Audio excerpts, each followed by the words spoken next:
Hi, welcome to Father Time by the Fire. As usual, we're going to be on every Thursday at 8. Remember to share this link with family or friends, whoever would be interested in seeing this, even those who you don't think would be very interested. I'm sure that they'll find something that they like. But yeah, you're going to enjoy the conversation that we're going to have. It's going to be great, as you already know. Just enjoy our little talk. Papa, I've been hearing a lot from my friends, actually for the past 1 month, ever since we started gathering on this fireplace. People are always longing for every Thursday. Actually, yeah. Also me, every Thursday, I'm always longing to come here, and I always have my questions prepared and burning up in my mind. And today what I came with, that was something that was crazy in my mind to ask, and so eager that I'm seeing things, more so games right now. What are some of those games that you used to play back in days that we no longer play now? Because I see people playing more, so like there is that type of game that I see people having balls and like small balls and filling them in different gaps. Is it called a mweso? Yeah, so which type of games did you play back in days that we no longer play during nowadays? Okay, like you said, like mweso is considered more like for the like older people, more mature people. Abantu abakulu. You don't find that much like younger kids playing it. Yeah. Unless they more like in rural areas like village and stuff. But for us, of course, growing up in the city, the games are a little different than first of all, you got to be really creative to come up with ways. But for us growing up, Wamita Duru, is it called Duru? Duru. Yeah. I was like Sleeping. that was very, very popular game. Yeah. Very much. And then another thing we used to do, we used to like, they call them kites. Kites. You guys, I never see any kids right now doing it, but it used to be really fun. Like you would pass, like let's say in the areas of Katwe, Chibuye, Makini, you look up, there's like kites way up in the sky. And that's how you'll be known. Just being way up in the sky. That's kid in Makini, because you can see it from Chibuye, from Katwe, you see it everywhere. The higher you go, the bigger. You'll be like the man. So they would see your kite and they'd be like, oh, that's that guy. But what inspired it? What inspired it? Like that's what I'm saying. Like now you don't see them that much, but and they, like they used to come up with them like really nice because they make them out of papers and stuff. So you got to make them strong. But how they used to come up with that was amazing. And what was really more fun when the thing gets cut. And then the kite goes on its own, keep flying. And another thing, like how the birds used to come and fight the kite, because the birds come and check and say like, what's this? What's it? I wish we can find somebody who can make us one. But I don't know if there's somebody who knows. The kite here, What did they used to like? What material do you use to make a kites? They used like of course super glue that time and newspapers and then some sticks. You can make a small one and the bigger ones. But those were really popular. And of course other games like fighting, like with guns, we make like guns out of sticks. Because that was like going up in one stuff to kind of guess in your head where like you are shooting each other and stuff. And we used like to do like different neighborhood kids. Like let's say kids from this neighborhood gonna be so you'd have like wars and in the middle of your and war. another thing they used to make the guns make choco but that we can't try making one. Odiakati, like long stick, and you use like rubbers, tie them, and then you use like no, they open the top for the bottle for the sodas. Like the choco. The You cup. know, then you pull it, and then you hold it, then you let go. Ngekuba. Yeah, but that one I can try to make one. It's not that hard to make one. We'll make the one, but kakuba kanza no kufumita nkakuingira, and you know, so there was a lot of. So it become like a slingshot gun. Yeah, you know, but you don't see that.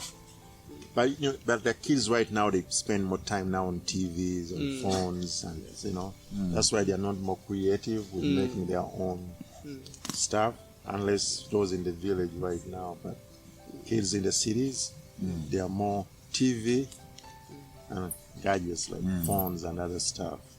You know? So were there more like you know how kids will have like maybe they'll have a stick and then they'll have like a little, maybe it'll be like a cap to some lid, like some lid or something, and they'll like roll it. You know what I mean? Or they'll make some little toy car and another like big game was like any other like toys that you Azariah guys was would saying, you can get a big tire, you put some more than them, and use the sticks. Yeah, sticks. I then you was roll it. one of the best with that, like, maneuvering around and Actually, stuff. I was once a champion in that also, You did. You but also no, played that the one of generation. rolling. And then another one I just remembered. They used to make like you can take a wood, bearings. Was it a bearing? Then you put the bearings on them as that would be like the tires for the thing. And there's a way they used to make them. You go on the hill, and your friends push you down, and you roll down. Like, oh, that was really could fun. see. How come like kids don't do those things now? Mwana muli badongo. Nino chikiriza. Muli bafalamu. Yeah.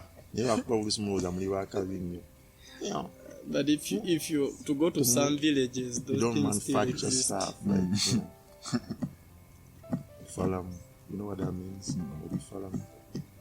You know, if you ever hear somebody calls you fala, you know that they are saying that, you know what, you know, olimufu, you are, you know, you don't exist. You know, no swag, nothing, no smart olifala. Actually, for us, we grew up where we used to study.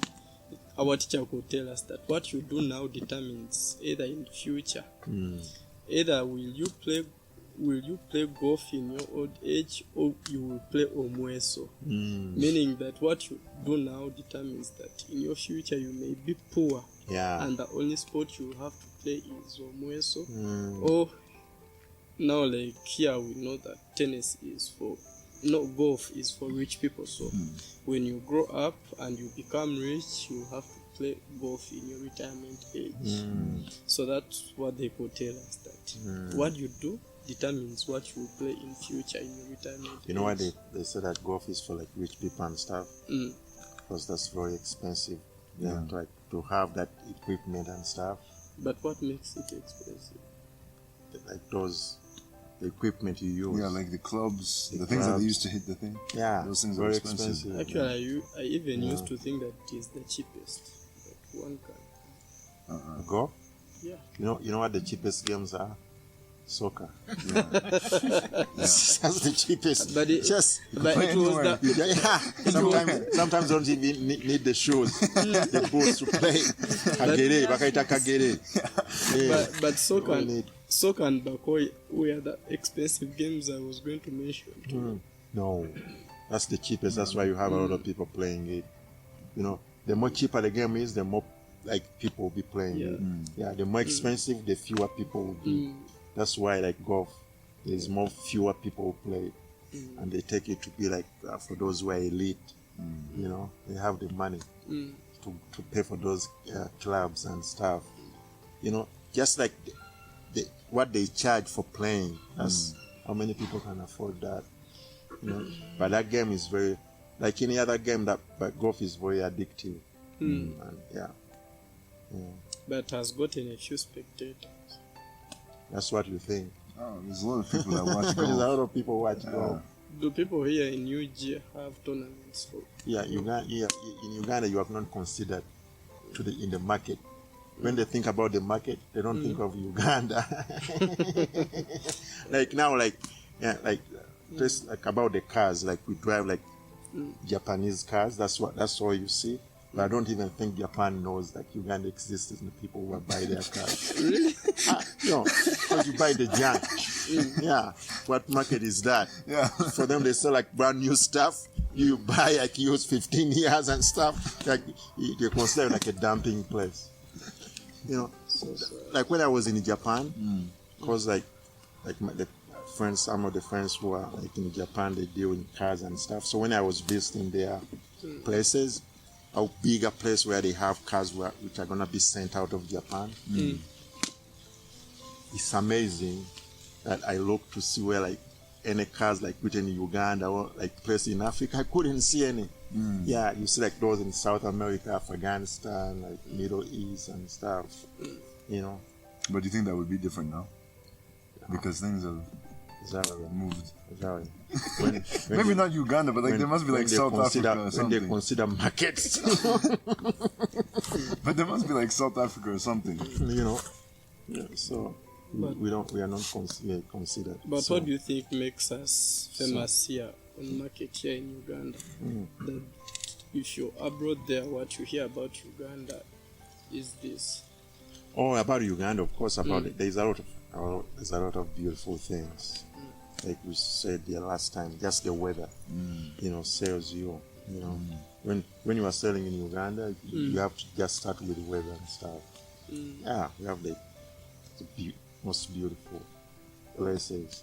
But when you talk about like being considered as a market for bringing in other stuff, think about like the beef. Kulya nyama, temulya na nyama. Mulya ntemeko olunaku.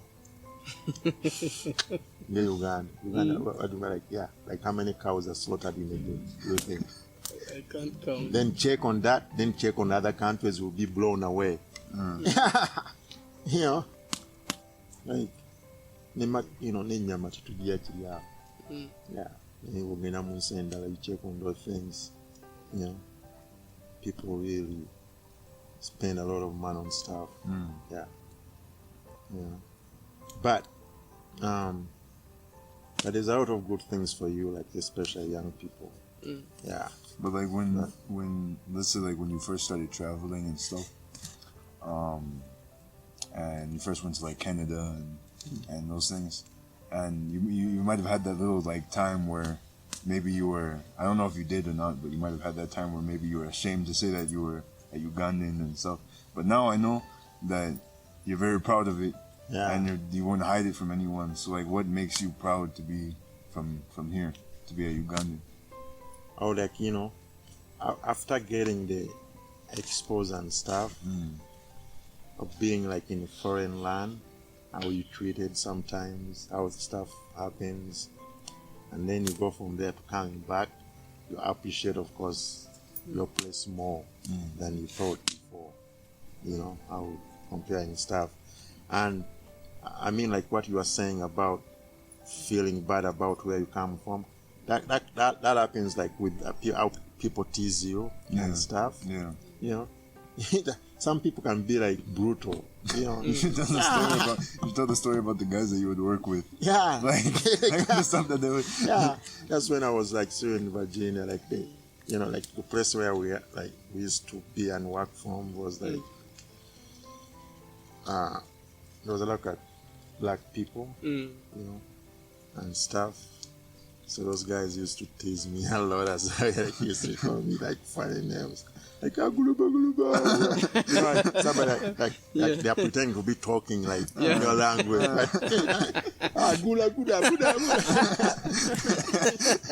So you go through those like you got to be tough and strong, otherwise, And then you go to ask somebody something, and they'll be like, "What? What did you say? What is he saying?" Like, make you feel like you don't even like you can't speak English. And they know what you are saying. They just want to be rude. Yeah. So there's a lot of stuff which can happen to you, but those things are build you up and stuff. So you got to be tough. Yeah. Actually, so here in Uganda, before the lockdown, Uganda, in most cases, it was always more fun at night.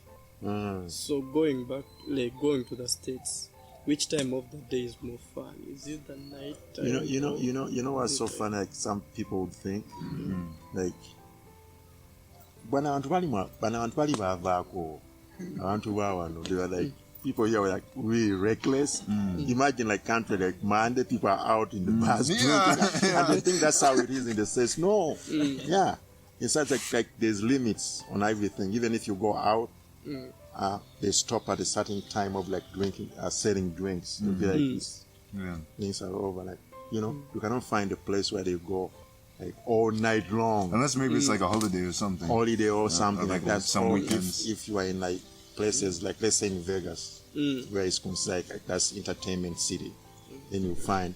Matter of fact, over there they sleep during the day in Vegas. In Vegas, like the city is more empty during the day. Starting the evening, that's when everybody pours in. Baba biba semisana, chiro all night.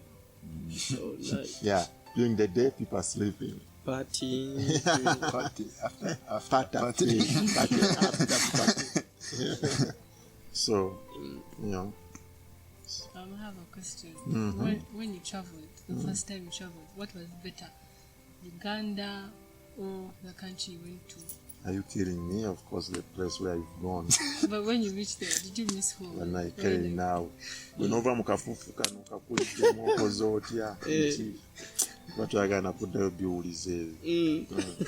Soka kwetereza. Did you reach a moment and you missed home? Like, I miss every part I used to live with. Of course, you're gonna be homesick. That happens naturally, but things can be better. But what's more tough, if you go like in cold places, winter places, that was the toughest. Like my first winter was the worst winter, I think, for me. I never seen anything like that. Even on the record, I told you about it. Yeah. And I was out on the streets. I didn't have a place to stay, you know. You know, I was homeless for some time in Canada. You know that? I stayed in the city. But that was a good experience for me. You How know, long was it? for some few weeks. Yeah. But you know how people could In sometimes Toronto. you know how people could sometimes think like once you make it there, like everything's gonna be good. But didn't you say that like 3 weeks was like the hardest period of your life? Yeah. Yeah, that was the toughest. You know, like and by that time when I traveled, there wasn't that many like big communities of Ugandans in Canada. Now they are bigger and stuff. But that time it wasn't that big, and the people in those places were more of like Ugandans, like more educated and stuff. Those were like refugees in Kenya taken to Canada at that time. You know, like now you have a mix of like different people, levels of people and stuff. So it can be hard when you go to places when people don't really understand about looking for those other jobs and stuff. You know, they're like, you know, it's hard to get somebody who can lead you to. It's like you have to fight your own way. You know, so, but like I said, it was a great experience. You know. But for me, what I always think about in your story, And I have my first jeans. I got your first pants, jeans, those things. Yeah, I'm always good at keeping those things. that we still always have to- enjoy those pics. Jeans of almost 30 years. Can you believe? Can you imagine yourself keeping something for 40 years, like your jeans? How about those Jordans? Yeah, those are even recent. Oh yeah, the Jordan. Oh yeah, the ones. Yeah, those are the same kind of sandals. But I don't have those. I think there's some I have, but you know, which ones are you talking about? Like, I mean the black ones. The black ones you saw. Yeah. I don't have those right now. That's from But the there's picture. those I think they're Converse. Yeah, I think they're in the States though. yeah. But you've had those how long? Yeah. How long have you had them? How about the Yeah. suit? I got 20 some. 20? Yeah, 20 years. yeah, The one Yeah. pair. yeah. Remind of like some But what I love about your story, there is some funny part of the story that you told us about when you reached there and you had to change the story in order to get the citizenship for Canada. Like it was so brave of you, like changing the story entirely. Yeah, the way you went there. stories have to change every level of your, different stories. But what you got to understand about, like, every time you change places, things change. So you got to be also smart on knowing where you are, and the skills of surviving according to those places, like Paul says. Yeah, Paul talks about it, that when I went to this society, I behaved like yeah, I was, that's being smart. It's not like, he wasn't saying that you got to do the wrong things. True. But he was talking about being smart, because if you leave Uganda, Kampala, or whatever village you are living in, and you go to a different place, it can be even another city or a country, Kenya, Tanzania, any other place. It's different. So if you still think like you are thinking, that you're still in then Uganda. ojja kufuna obuzibu. It's tough. Muvubuka kijja kubeera kizibu. Bamugezigezi. Era muvubuka ali sharp, era mulenzi omuwala ali sharp, omusajja omukazi ali sharp. You understand? Not at all. No. Okay. But it's beautiful to face things. That's how you grow. Yeah, you can help other people also grow. You can inspire other people. Because your story doesn't only stop with you, but can inspire other people. So when you go through stuff, don't be like, oh, you know what? Why am I facing these tough times and stuff? You have to know that. So, like in tough times like that, what's your immediate thing? Like, what would you immediately do if you're in a place where you're like down, maybe sad, frustrated? What would be the first thing that you would do? Always like knowing that God is the one who fights for you. It's very important. And whatever challenge you can be, going through, if he's my God in Uganda, he will be my God in Kenya.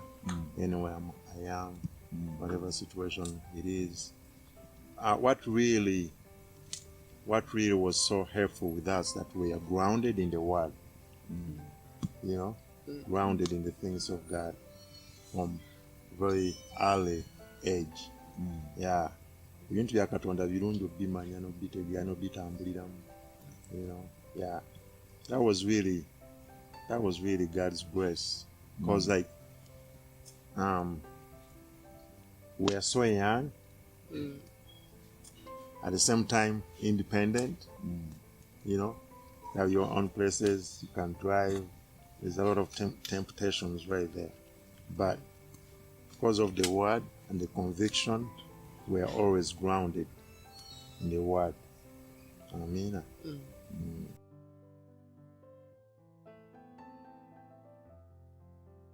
Thank you for watching Father Time by the Fire. We had a great conversation. We talked about a whole lot of things. I enjoyed the part where we're talking about games and being creative with your surroundings and different things you have around you. It was a really enjoyable conversation, and I know that many of you would have liked it and enjoyed it. Make sure that you tune in with us Thursday at 8 and share with your friends and family, whoever you would think would like it or wouldn't. And yeah, come back next time.